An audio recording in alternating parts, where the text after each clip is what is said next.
Apakah di tengah krisis seperti ini, ketika dana APBN sendiri harus benar-benar difokuskan untuk menangani krisis, apakah pantas perusahaan-perusahaan yang ada di lingkar kekuasaan itu menjadi mitra pemerintah?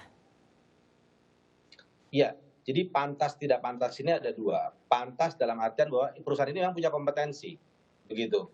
Nah, terus kemudian yang kedua, kepantasan yang kedua adalah apakah perusahaan yang dimiliki oleh ring satu istana itu pantas atau tidak. Jadi ini ada dua sebenarnya. Nah, kalau yang pertama saya kira kita bicara kompetensi, Ruang Guru punya kompetensi. Tapi yang kedua ini yang saya kira perlu penelusuran lebih dalam begitu ya. Apakah memang soal Amarta ini? Ya, Apakah soal Amarta ini?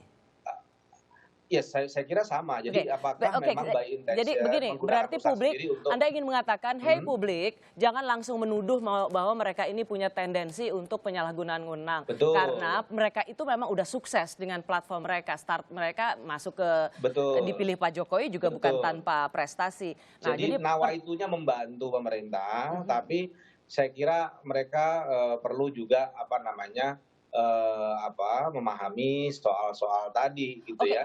Kenapa Anda melemparkan pada mereka? Begini, ini bukan soal mereka, ini bukan soal millennials, ini soal bagaimana sikap pemerintah menggelontorkan dana triliunan rupiah untuk proyek penanganan COVID Corona dan bermitra dengan mereka yang ada lingkar kekuasaan. Kalau para milenial, menurut saya tidak fair juga semuanya diserahkan pada para milenial. Saya mau tanya, Angga, apakah Anda bisa memahami logika bahwa ya mereka bisa kok, platform mereka memang bagus, mereka punya kesiapan, jadi itu dianggap oleh pemerintah yang bisa mempercepat penanganan COVID ini?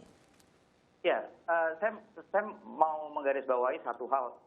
Belva di Twitternya menyatakan bahwa salah satu tugasnya adalah memberikan masukan kepada Presiden untuk di aspek digital for social delivery. Dan kita tahu bahwa Kartu Prakerja kemudian menganggarkan 5,6 triliun untuk biaya pelatihan daring. Saya seorang produser film. Saya bisa menilai berapa sih kira-kira cost yang diperlukan untuk memproduksi 2.000, yang katanya 2.000, ada 2.000 video pelatihan. Kalau kita anggarkan 100 juta aja per video, dan itu sudah cukup besar, 2.000 video itu cost-nya cuma 200 miliar. Lalu 5,4 triliunnya kemana?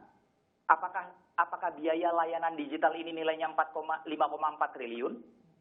Itu kan pertanyaan besar. Dan ini kemudian di 8 platform ini salah satunya adalah platform yang CEO-nya adalah salah satu yang memberikan masukan ke Presiden tentang digital for social delivery. Jadi ada 2 poin dari Anda, tidak saja itu kemahalan, tapi juga karena kan Ruang Guru ini tidak satu-satunya, ada juga yang lain.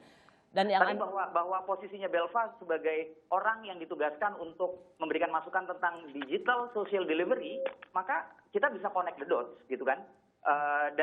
Dan dengan kondisi seperti ini, biaya anggaran pertama itu 10 triliun lalu naik jadi 20 triliun. Dari 2 juta jadi 5,6 yang mau disasar. Tapi kemudian kan angka pelatihannya juga akhirnya naik. Jadi yang dibagi kepada 2 juta penerima Kartu Prakerja, ada 2.000 video. Naik jadi 5,6 juta, videonya tetap 2.000 kok. Oke, Anda mau bilang markupnya kegedean ya? Ya, kalau mau ngambil untung ya jangan gini-gini amat lah. Maksudnya banyak orang nggak punya duit hari ini. Kenapa nggak duitnya aja dikasih aja buat banyak orang sekarang dipecat dan segala macam. Kita butuh maksudnya uang sebanyak itu kalau kita jadiin transfer kita bisa lihat hasilnya, dan buat ekonomi juga tentunya akan lebih punya dampak lebih cepat. Oke, saya ke Pak Alvin. Di sini ada misalnya klarifikasi dari Belva, staf sus Presiden yang juga pendiri Ruang Guru. Salah satu dasar mengapa dia mengatakan bahwa isu konflik kepentingan nggak ada. Karena apa? Karena dia tidak ikut dalam pengambilan keputusan itu. Dia sama sekali tidak tahu menau bahwa Ruang Guru dipilih, dan kemudian sebenarnya pelatihan atau Kartu Prakerja itu sebenarnya sudah ada sebelum ia masuk. Jadi di mananya ada konflik kepentingan? Iya, jangan lupa bahwa para staf khusus ini besar perannya dalam pengatur kebijakan dan program pemerintah. termasuk juga dalam menyusun kriteria, persyaratan, dan sebagainya. Nah, akses terhadap informasi ini tentunya dapat menjadi unfair advantage, sehingga perusahaan-perusahaan yang dekat dengan mereka atau yang mereka kelola mempunyai keunggulan dibanding perusahaan-perusahaan lain. Dan sebagai orang yang berkecimpung dalam pemerintahan, apalagi ini dalam lingkaran satu presiden. Ya, meskipun dia tidak ikut menentukan loh, meskipun Belva tidak ikut menentukan. Ya. Iya, tidak ikut menentukan, tapi kan masukan-masukannya sudah ini justru mengambilnya pada saat masih sangat di hulu, itu yang sangat menentukan. Dan siapapun juga tahu siapa dia, perusahaan itu pemiliknya siapa, dia di dalam perusahaan itu seperti apa, dia tidak perlu hadir, yang menentukan pun juga tahu. Apa iya, Bung Doni, apa iya memang staf khusus punya bisa sampai mempengaruhi seperti itu? Seperti apa yang selama ini dicemaskan dan dicibirkan oleh publik?